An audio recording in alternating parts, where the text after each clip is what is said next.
Très chers téléspectateurs de Cathol TV Gabon, bonsoir, soyez les bienvenus pour ce flash d'information du lundi 22 juillet 2024. Magistère universel.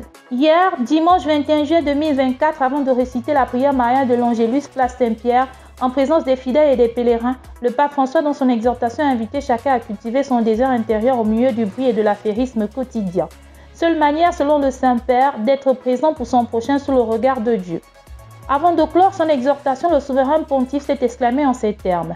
Un avertissement important pour la vie et la société contemporaine, souvent prisonnière de la précipitation, mais aussi pour l'Église et pour le service pastoral, qu'on en garde à la dictature du fer.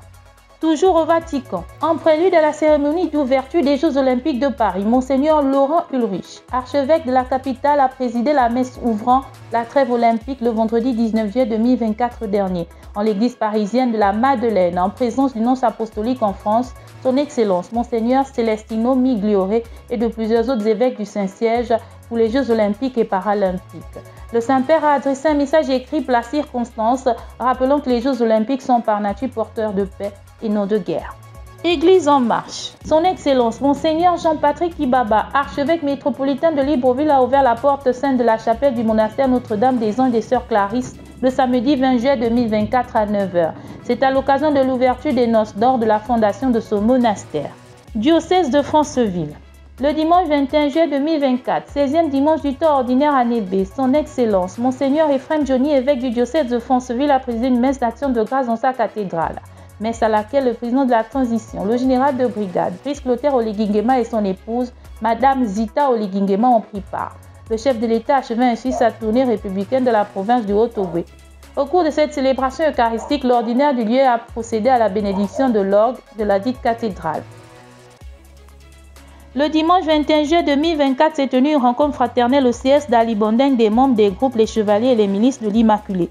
Cette rencontre qui regroupait les Chevaliers et les Milices a débuté par une messe qui a été présidée en la paroisse Notre-Dame de la Miséricorde d'Alibondeng par Monseigneur Alexis Owanwuri, vicaire épiscopal et curé de la paroisse Notre-Dame de la Miséricorde d'Alibondeng.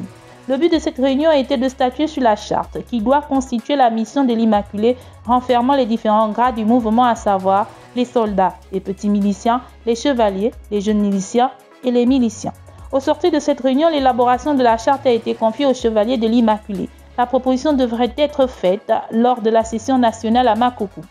Jubilé des 40 ans. La chorale Le Cœur des Anges de la paroisse Sacré-Cœur de Jésus d'Ozangué a célébré hier, dimanche 21 juillet 2024, son 39e anniversaire qui marque aussi le lancement du jubilé des 40 ans au sein de cette communauté chrétienne. La messe d'action de grâce a été présidée par le père Médard Kapeni, curé de la paroisse qui, dans son homélie, a exhorté les fidèles à être les bergers qui prennent soin de leurs brebis comme le Christ. Une annonce en rappel dans ce flash.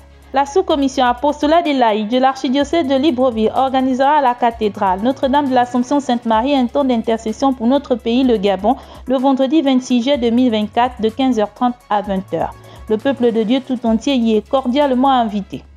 Chers téléspectateurs de Cathol TV Gabon, c'est ainsi que s'achève votre flash d'information de ce lundi 22 juillet 2024. Nous vous remercions de l'avoir regardé. En marche vers les 200 ans de l'histoire de l'évangélisation de l'Église catholique au Gabon, gardons la foi, l'espérance et la charité.